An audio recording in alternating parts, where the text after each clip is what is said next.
The only people who don't want to disclose the truth are people with something to hide. Is your sheriff's department still being harassed by the United States government? Yeah. 100 days after Obama took office, they launched a investigation on me in my office, Department of Justice. They're still here 6 years later. They're still we're pursuing that lawsuit, but I'm still trying to do my job. There's a lot of court decisions came down to put the handcuffs on me. There's certain things I can't do now that we did in the past because of certain decisions that have been made by the federal courts. Mm-hmm. One last question on the subject of your ongoing investigation of Mr. Obama's identity issues. Is there anything new developing in that case? Well, it's not his identity. It's the birth certificate, a document that we are convinced is a fraudulent document, government document. That's all. I've then launched the investigation, not where he came from. And we're still working that. Naturally, when you have a crime, you like to know who committed it, so we're still working it. It hasn't gone anywhere. If people think I dropped it, no. Been working it for 2.5 years, but you want to make sure you have the proper evidence.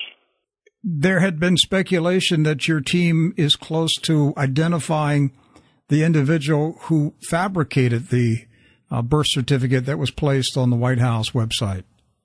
You know, we have our ideas. I want to make sure we cross the T's and be able to prove it. I know I have my ideas.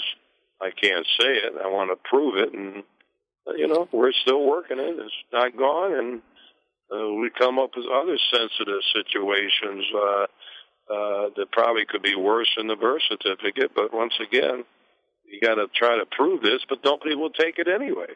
I've talked to the whole world about having hearings and looking into this birth certificate. Nobody wants to talk. The media keeps covering up on it.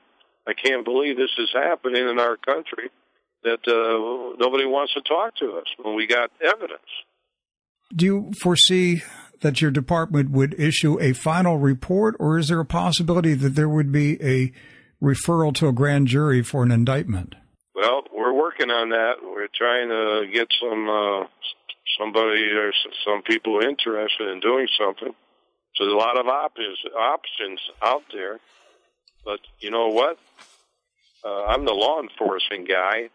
I can't prosecute. That's up to prosecutors. So, or if the Congress doesn't want to look at it, should I turn it over to the Justice Department? I presume there'd be a little conflict of interest there. Mm-hmm.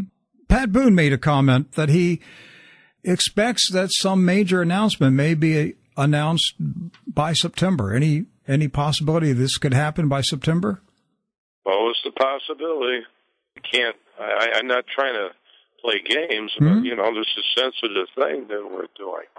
I'm a sheriff, but I do have 30 years as a federal official in the Department of Justice. So I'd imagine I have a little credibility, not just some sheriff talking about it. I do have a background, and I guess we're the only law enforcement agency in the United States that ever decided to look at this, any law enforcement agency. Well, Sheriff, when you're ready to make a statement, we will give you all the time you want to do it. Well, thank you. Yes, Thanks sir. for your support. Absolutely. We have done more radio programs on this topic than any other radio program host in this country. We've been on this thing since 2008. And so well, don't give it up. Don't give it up. We're praying for you that you will uncover the truth about this situation. Well, we thank you for your time, Maricopa County Sheriff Joe Arpaio. Thank you, Sheriff. The only people who don't want to disclose the truth are people with something to hide.